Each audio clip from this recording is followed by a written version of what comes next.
Nesse vídeo eu vou te provar que o Fluminense é o time mais rico do Brasil. Sim, vou te provar que o Fluminense é quem mais tem dinheiro. Será? Logo depois da vinheta.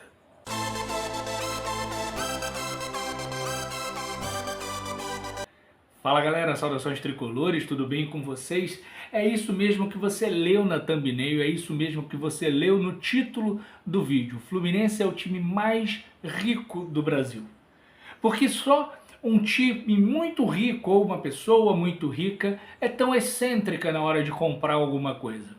O Fluminense gastou simplesmente 5,4 milhões de dólares para comprar 50% do Soteldo. Não é do Messi, não é do Cristiano Ronaldo, não é do Mbappé, é do Soteldo. E considerando que o Soteldo não é um jogador medíocre, mas está longe de ser um reforço que vá fazer com que o Fluminense mude de patamar na Copa do Mundo de Clubes, que começa na semana que vem, ou melhor, neste fim de semana, é muito dinheiro para um jogador de 27 anos, que não vai te dar retorno financeiro e ainda tem mais. Se o Fluminense não conseguir vender o jogador, ainda vai ter que dar uma compensação ao Santos, ou seja, esse valor vai ficar ainda maior. Mas não é só isso, o Fluminense gastou 6 milhões de euros com o Canóbio. O Canóbio é aquele jogador que luta pra caramba, né? Aquele cara que corre o tempo inteiro, que batalha, mas tecnicamente não é nenhuma sumidade. É um jogador bom para compor o elenco, mas 6 milhões de euros. O Fluminense também contratou o Hércules, e pagou algo em torno de 5 milhões de dólares no Hércules. O Hércules é um bom jogador, mas que sem um técnico capaz de melhorá-lo, ele vai ser só um bom jogador e também não vai dar retorno financeiro. Espero que dê algum retorno técnico.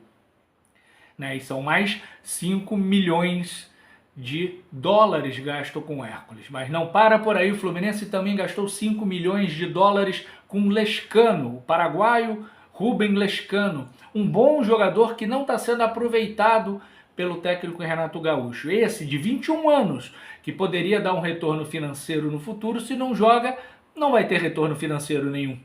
E são mais 5 milhões. O Fluminense também contratou o La Vega, o uruguaio La Vega, de 19 anos. Os valores a princípio não foram divulgados, mas uma fonte me disse que girou em torno também dos 5 milhões de dólares. Ou seja, se você pegar essas contratações, o Fluminense gastou mais de 30 milhões de dólares nesses 5 jogadores. E tirando, ao meu ver, o Hércules e o Lescano, os outros, por enquanto, não são jogadores para serem solução para o Fluminense. Mas não para por aí. O Fluminense também se desfez do Kaique Almeida e depois voltou, do Arthur e do Agner, por uma média aí de 1 milhão de dólares cada um. Só que a multa rescisória desses 3 jogadores somadas era de 1 bilhão de reais. E o Fluminense arrecadou algo em torno de 20 e poucos milhões.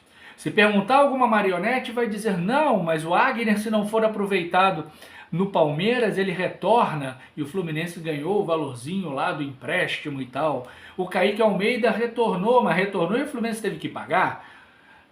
O Esquerdinha saiu por 600 mil dólares para o México. O Jefter, outro lateral esquerdo, saiu para a Escócia e foi eleito o melhor lateral esquerdo da Liga Escocesa. Tudo bem, não é a Liga Inglesa, não é a Liga Alemã, não é a Liga Italiana ou Espanhola, é só a Escocesa.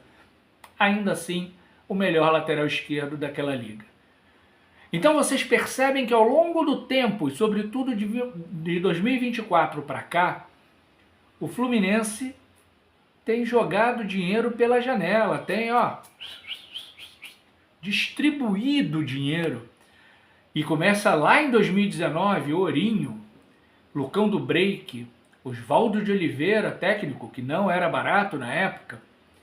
Aí depois você vem com Egídio, Danilo Barcelos, Henrique, o próprio Manuel, mas o Manuel até deu um retorno técnico, então eu não vou colocar nem ele, nem o Samuel Xavier, mas teve Marrone, teve Bobadilha, teve Abel Hernandes, teve Caio Paulista e Cris Silva, 17 milhões nesses 2 jogadores, sendo que do Caio Paulista por apenas 50%. né? Uma aberração. Eu acho que eu já falei do Danilo Barcelos, se não falei, falo de novo, foi uma contratação absolutamente horrorosa, né? Teve o Casares, né? Aquele jogador talentoso, mas que não queria mais saber de jogar futebol. Onde está o Casares? Que fim levou, como diria Milton Neves? E não parou por aí, em 2024 resolveu abrir o retiro dos artistas e trouxe o Renato Augusto, Gabriel Pires, Terãs, Douglas Costa. Gabriel Pires mal jogou, o Terãs mal jogou e quando entraram não fizeram absolutamente nada, assim como o Douglas Costa. Renato Augusto pelo menos teve a participação no lance do título da Recopa e tentou. Vamos ser sinceros, ele tentou. Só não tinha mais condição física de jogar futebol e percebeu isso esse ano e rescindiu o contrato. Essa contratação do Soteldo, ela é tão, digamos, inusitada, para dizer o mínimo, que não resolve o problema do Fluminense, aumenta a folha salarial, estoura o limite de estrangeiros que podem ser relacionados, ou seja, o Fluminense tem 10 estrangeiros com o Soteldo agora, sempre um vai ficar fora, e adivinha quem vai ficar fora sempre? Ou o Lavega ou o Lescano, que são os dois que podem dar retorno técnico e financeiro para o Fluminense.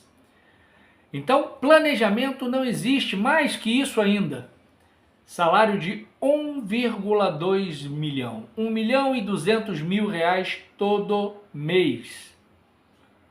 Isso é uma coisa, é um deboche com a cara da sociedade, né? Porque isso dá mais de 15 milhões por ano se você contabilizar também o 13º salário, férias. Mais de 15 milhões por ano num jogador de 27 anos que não vai te dar retorno financeiro e provavelmente não vai te dar retorno técnico. O Soteldo não faz um gol há séculos, né? Tem tido um histórico recente de lesões. E aí eu vou te dizer, eu vou torcer muito para dar certo, eu vou torcer muito para ele jogar bola, eu vou torcer muito para ele dar assistência, fazer gol, cavar as faltas que ele sempre cava. Mas é difícil acreditar. É difícil acreditar em qualquer coisa que venha dessa gestão do Fluminense, que acha que o futebol é coisa simples para um amador como o Mário Bittencourt ser o vice-presidente de futebol. Mas ele quer ser CEO da SAF. E eu nem vou dizer aqui, até porque eu me recuso a concordar, eu me recuso a acreditar de coisas que eu já li em rede social, não me lembro se Twitter, Facebook ou Instagram, não me lembro, né, de que é interessante para o Fluminense manter a dívida como está. Porque aí é mais um motivo para ter a SAF mais rápido e o senhor Mário Bittencourt ser o CEO. Se isso é verdade, e eu volto a dizer, me recuso a acreditar que isso é verdade, é para fechar. Tá? O Fluminense tem recorde de receita em 2023 e 2024 e a sua dívida aumenta. E aí vão falar um monte de coisa, vão fazer um malabarismo financeiro para explicar o porquê que a dívida aumenta mesmo você tendo recorde de receita. Quando você poderia pegar parte dessa receita e abater a dívida. Se você deve X a um banco e você ou não está pagando ou quer antecipar o pagamento, ele te dá desconto. Né? Ele abate os juros e o Fluminense poderia ter diminuído essa dívida, mas não diminuiu e seguiu contratando jogadores que apenas oneram a folha de pagamento.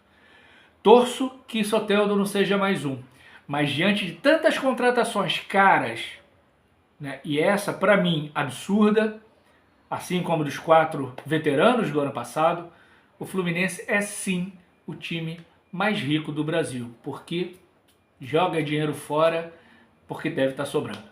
Grande beijo, grande abraço. Tchau, tchau.